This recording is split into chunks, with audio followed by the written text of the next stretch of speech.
Guys দেখতে পাচ্ছেন হচ্ছে মোমো বানাইছি। তো মোমো কিন্তু হয় নাই, তো আমি ছোট যেভাবে পারছি সেভাবে বানাইছি। প্রথমে আটাটা গোলাইছি গাইস, তারপরে আটা গোলানোর পরে হচ্ছে গোল করছি, গোল করে করে এটার ভিতরে আলু ভর্তা বানাই।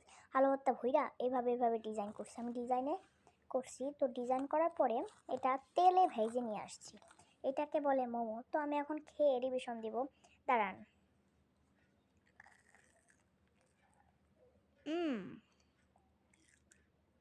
এত মজা,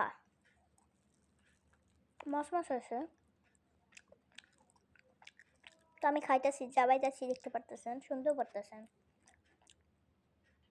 এত মজা আমি কি বলবো। তো গাইস লাইক সাবস্ক্রাইব করতে ভুলবেন না, আর যদি বানাতে চান চেষ্টা করবেন, ঠিক আছে। আমি আর এক কামড় দিচ্ছি, গরম, বাপরে মজা। Tata bye, see you.